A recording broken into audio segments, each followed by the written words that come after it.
görmez dili Allah'ın. Her şeyi ayakta tutan, bütün kainatı var eden, varlığının devamı da kendisine muhtaç olan Allah'ın. Bir rahmetike nestağîz. Senin rahmetinden yardım istiyoruz. Acı bize merhamet et, yardım et Allah'ım.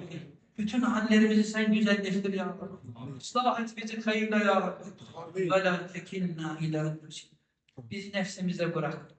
Tarfete aynin bir göz kapatıcı kadar bile. Ve la takille min zâlik. Ondan daha az bile nefsimizin eline bırakma bizi Allah. Fetublikuna, bu nefis bizi helak eder çünkü. Farhamna, bize merhamet et Allah. Faklebna, bizi muhafaza et Allah. Nasıl veli, yeni doğan çocuk nasıl kundaklara sarılır ve muhafaza edilirse, Allah'ım sen bizi rahmetinle sar ve muhafaza eyle ya Rabbi.